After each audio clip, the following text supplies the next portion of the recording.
الشيطان وعزنا من شرور.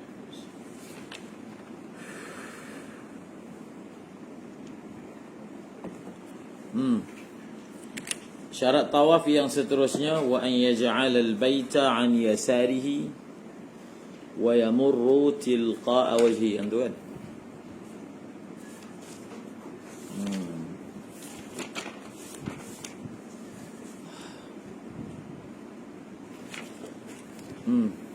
Jadi dia kiblat kepada tawaf ini adalah bahu. Bahu lah. Jadi bahu mana? Bahu kiri. Dia kena menjadikan kirinya kepada Kaabah. Maksudnya tawaf kiri. Dan lawan jam. Wa yamurru tilqa'a wajhi, dan dia kena berjalan ke depan.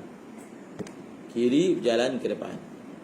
Dia tak boleh tawaf kiri tapi berjalan mengundur. Tak boleh.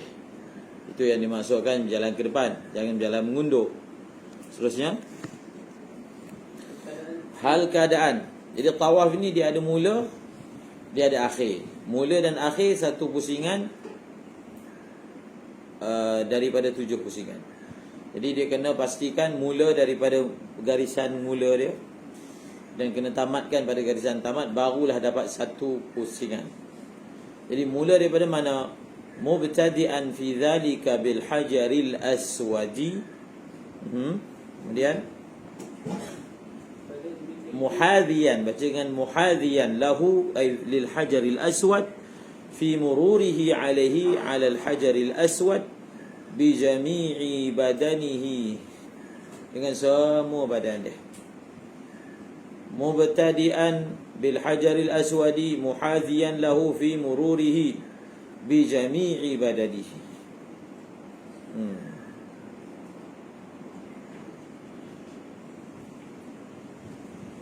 Kemudian kalau dia tidak mendahulukan bagian daripada badannya atau bagian daripada Hajarul Aswad. Wakil muhadzabi wasyarhi yustahabu istiqbaluhu Wa yajuzu ja'luhu an yasarihi. Qala Imam wal Ghazali anna al-murada bi jami'il badani jami'u shikil aisari. Kemudian dan di dalam Al-Hazak dan syarahnya disunahkan menghadapnya Hajarul Aswad dan harus menjadikannya Hajarul Aswad. jadi dia masa nak memulakan pusingan tawaf, jadi di sini ada ibarat memulakan dengan Hajarul Aswad hal keadaan bertentangan dengannya pada laluannya ni mula ni dengan semua badan dia. Dia kena pastikan masa mula Hajarul Aswad semua badan dia. Jadi apa maksud dengan semua badan dia? Bi alla yuqaddima, dia tidak mendahulukan satu juzuk pun daripada badan dia mendahului Hajarul Aswad. Maksudnya dia kena pastikan semua badan dia tu lalu depan Hajarul Aswad. Dan dia pastikan dia mula niat pada permulaan dia melalui Hajarul Aswad. Kalau dia lalu depan Hajarul Aswad sebahagian dah, kemudian baru niat, maka maksudnya sebahagian tubuh saja yang lalu depan Hajarul Aswad, tak boleh. Sebab itu kalau dulu dia ada garisan kat bawah lantai tu. Jadi orang tawaf tu dia tengok lantai lah. Dia pastikan dia akan berniat sebelum ataupun semasa berada di garisan tersebut. Sekarang tak ada dah. Sekarang ni dia punya tanda dia lampu hijau. Lampu hijau kat sana. Jadi orang tawaf kat tingkat satu ada lampu hijau lah tanda dia. Dulu kat lantai ada. Sebenarnya lantai lagi tepat kan bila kita tengok kaki kita tu. Sekarang dia tak buat dah. Dulu kat dekat Maqaf tu pun dia ada satu kawasan ditulis Bi'ru Zamzam, bulat. Sekarang pun tak ada dah. Bahkan kalau dulu lagi dekat Maqaf itu dia ada telaga Zamzam, telaga tu dan ada rumah dia. Sekarang ni matah kosong kan. Kosong tak ada apa pun. Kalau dulu awal-awal 19 di atas matah tu dia ada banyak mihrab, mimbar. Sekarang tu semua dah tak ada. Yang tinggal yang ada atas matah tu hanya hanya makam Ibrahim sahaja. Rumah makam Ibrahim sahaja. Yang lain-lain tu semua sudah dibuang. Okey. Allahumma salli ala sayyidina Muhammad. Wa fil muhadzab wa yustahabu istiqbaluhu. Jadi untuk yang mula-mula sekali kita menghadap Hajar Aswad. Mula-mula. Ada kaedah dia ditunjukkan. Jadi apa maksud dengan semua badan dia? Maksud dengan semua badan dia dengan semua bahagian kiri dia. Okey? Semua bahagian kiri dia. Itu untuk yang pertama. Seterusnya, kalau dia memulakan tawafnya, mula tawaf ni dengan maksud memulakan niat tawaf lah. Kalau dia lalu depan Hajar Aswad, tapi dia tak start niat lagi.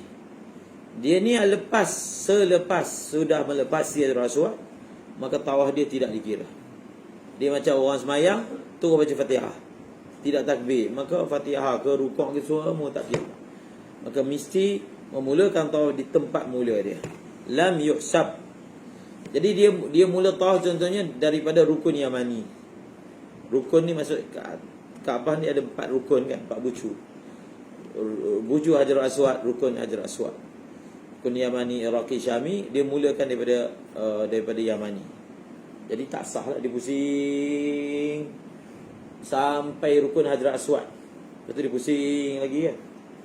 Bila dia sampai je rukun Hajar Aswad, maka barulah dikira satu. Yang dia mula daripada rukun Yamani tak kira. Macam orang ambil wuduk lah. Dia ambil wuduk, dia mula basuh tangan, lepas tu basuh kaki, kemudian basuh kepala, dan basuh muka. Basuh muka tu dia niat lah syaratnya. Maka dia sebenarnya baru mula wuduk. Faham? Maka dia kena sambung lah. Tangan balik, kepala dan seterusnya. Tapi dengan syarat masa basuh muka tu dia ada niat yang muktabar. Okey? Allahumma salli alaihi, teruskan. Bila dia sampai pada Hajar Aswad, dia mulakan Walau hazahu, walau hazahu bi ba'di badanihi wa ba'duhu mujawidun ila janibil ba'di fajadidu ayushadu bi hadhihi tawfati. Kalau dia mula pusing Hajar Aswad tu, sebahagian badan dia menghadap Hajar Aswad, sebahagian lagi dah melepasi Hajar Aswad. Sebahagian ada, sebahagian tak. Maka sah tak? Sebab dalam ibarat atas tu bi jami'i badani, bukan bi ba'dhi badanihi. Walau hazahu bi ba'dhi badanihi wa ba'dhuhu, sedangkan walil had mujawizun ila janibil ba'. Dan sebahagian lagi dia sudah melepasi pergi ke arah pintu. Sebab ni Hajar Aswad. Hajar Aswad sini, kemudian sini ada pintu, belah sini pintu. Pintu apa? Multazam. Jadi dia punya sebahagian badan dah keluar daripada bertentangan Hajar Aswad ke arah pintu. Sah tak? Dia kata apa? Sah. Walau hadha, bukan. Fal jadid la yu'tad, tak kira. La yu'tadu bihadhihi tawfati, tidak dikira akan tawaf ini. Faham tak? Dia tak cukup syarat apa? Al-muhazatu lahu bi jami'. Dia tak cukup syarat bi jami'. Bertentangan tu dah ada dah, tapi bi jami'i badanihi tu tak ada. Duduk. Kemudian Walau haza bi jami'il badani ba'da hajari duna ba'di ajza'ahu zakarahul iraqiyuna kada tadradati fa'asliha fil mas'alataini fi syarhil hazafi isaniyati in amkana zalika. ثم قال وذكر أصحاب الأدة وغيره في المسألتين قولين انتهى. Kalau berdentang dengan kesemua badan akan sebahagian hijir lah. Orang dah tengah cerita Hajar Aswad, sudah hijir pula. Walau hadha bi jami'i al-badan, kurang bahagian. Dia bertentangan dengan semua badannya kepada sebahagian Hajarul Aswad, tidak sebahagian yang lain. Kemudian Maka memadai baginya. okey, Dalam menyebutkan ulama Iraq. sebab itu kan dia punya syarat dia, semua badan dia hendaklah kena pada Hajarul Aswad. Hajarul Aswad walaupun bukan semua Hajarul Aswad, yang penting semua badan dia. Tapi kalau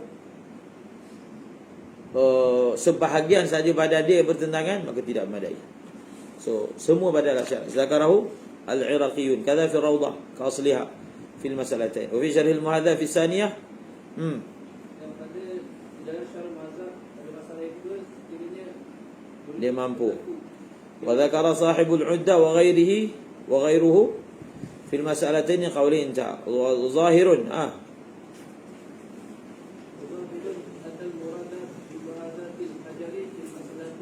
في استقباله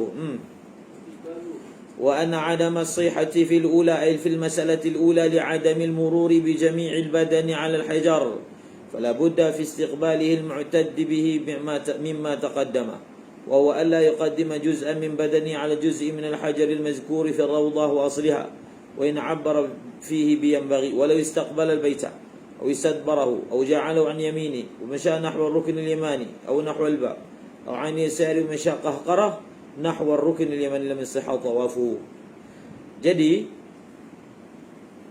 ini untuk permulaan tawaf ni. Permulaan tawaf sahaja yang dibenarkan untuk menghadap Hajarul Aswad.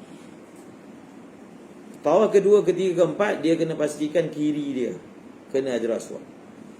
Faham tak? Kena pastikan kiri dia kena Hajarul Aswad. Yang mula, sebab tu dibahaskan tentang istiqbal Hajarul Aswad ni pada tawaf pertama, ibtidak, yang mula-mula.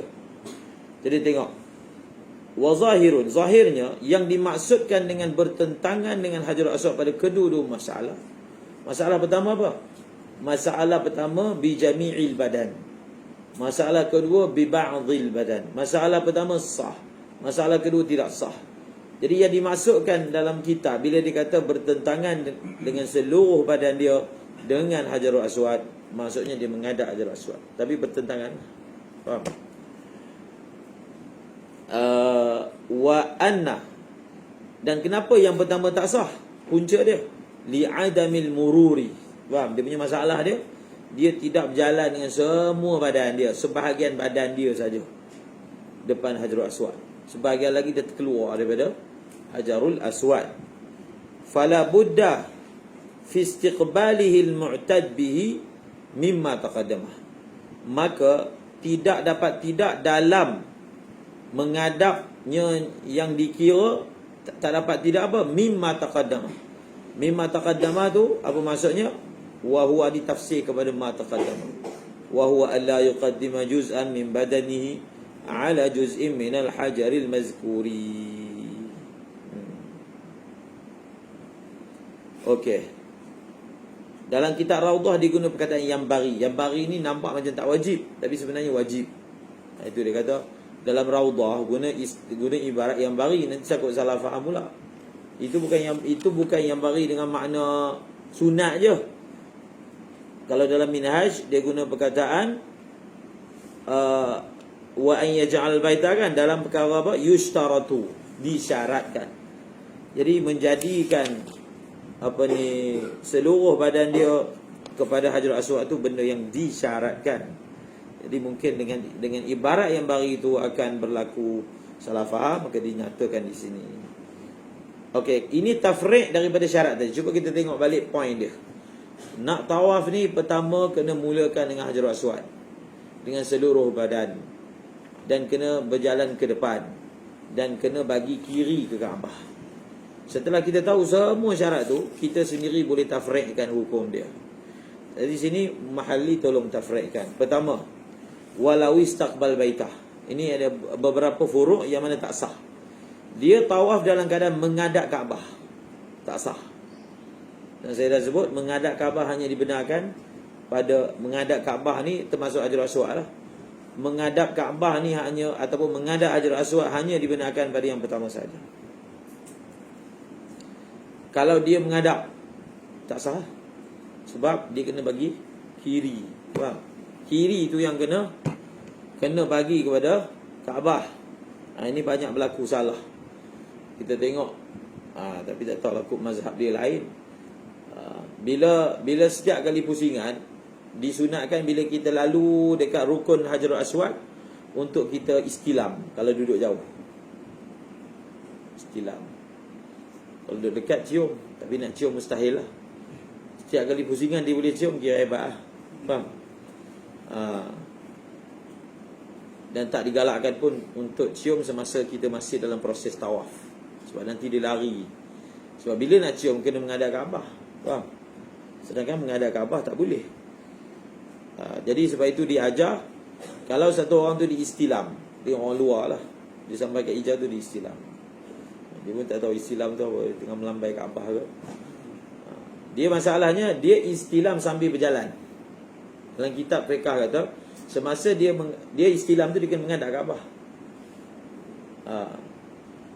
Tapi masa dia istilam tu dia kena pastikan kaki dia tak bergerak. Yusbitu qadamaihi. Sebab kalau dia, sebab yang orang luar dia buat tu, dia sambil berjalan dia istilam, sambil istilam. Jadi bila dia istilam sambil berjalan, maka maknanya dia tawaf itu dalam keadaan menghadap Kaabah.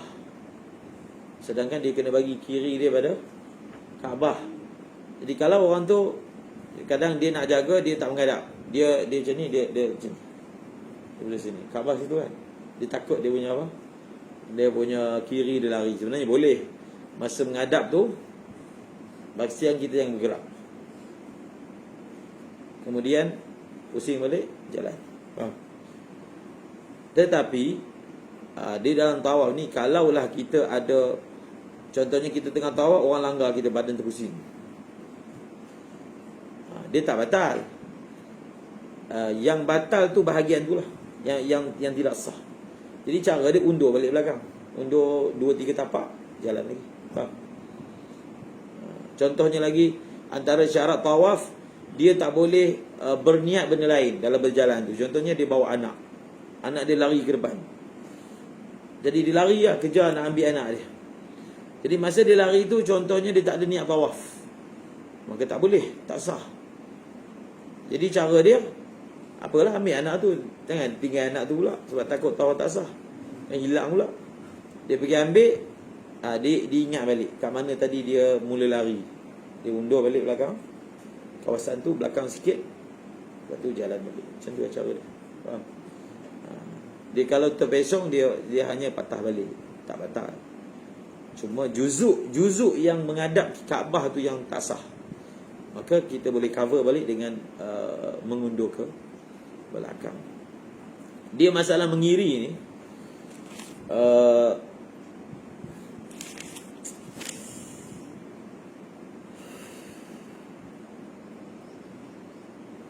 okey, tak apa, kita baca dulu. Yang kedua, dia membelakangi Kaabah, lagi tak sah. Ngadap tak boleh, dia berjalan membelakangi Kaabah, lagi teruk. Yang ketiga, dia berjalan kanan dia yang menghadap Kaabah, tak boleh. Kanan menghadap Kaabah, tak boleh. Walaupun dia punya pergerakan tu betul dah, tapi kanan menghadap Kaabah. Dia ke arah Rukun Yamani, belah sini lah. Ataupun dia berjalan belah sini. Ataupun dia kiri yang menghadap Kaabah, tapi jalan mundur. Semua tak boleh. Tak adalah orang buat kot. Ada orang buat kena tampar kat situ dengan polis Arab. Buat apa ni?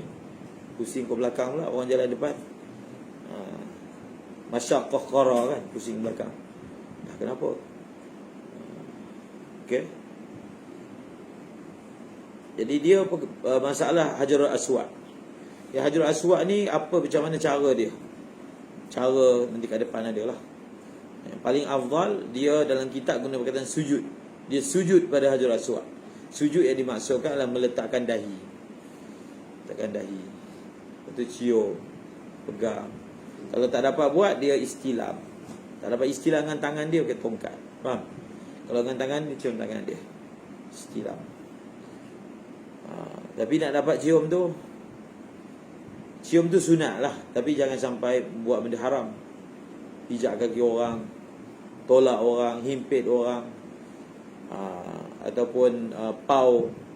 Dia ada pasukan tu, biasanya daripada Indonesia lah. Dia kata, "Pak, mau cium Hajarul Aswad." Okey, contohnya kita nak, so dia adalah cara dia. Dia akan bawa kita sampai boleh cium. Dia akan kepung badan orang tu, dan dia akan gerak-gerak sampai tu. Pelbagai lah orang nak cium tu. Jadi janganlah sampai menyakiti orang lain kan.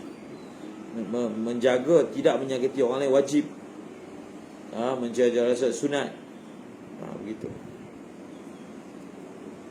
Lam yasihha tawaf.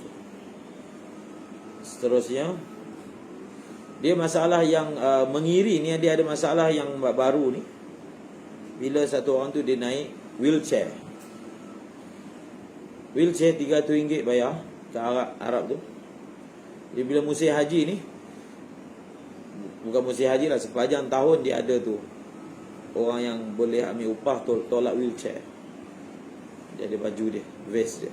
Dekat sa'i ada, tawaf ada. Tapi kalau wheelchair dia tak boleh pakai kat mataf, dia kena naik tingkat. Sebab nanti langgar kaki orang kan. Orang ramai kat bawah, so dia tak boleh bawa bawah tingkat satu. Jadi yang bawa tu Arab Bedui ni. Memang dia masuk berita tu, dia dalam musim haji, dia tolak orang saja, tak tahulah beratus-ratus kali lah. Dah senang pun penat. Tapi dia kuat kan. Orang Arab Badui, dia boleh buat beratus-ratus kali pusingan. Kita nak buat satu pun tak. Jadi dia nak kejar trip kan, macam pemandu bas nak kejar trip, bawa laju. Sebab habis trip cepat boleh dapat customer baru. Itu biasa tu, RM300 satu riang. Tapi mungkin dia dapat berapa lah, sebab 300 tu dia kena bayar kat ni, dekat dia punya tokan dia. Dia ambil tak tahulah berapa. Kalau kita mutawif pun boleh ambil upah tolak orang. Kalau larat lah.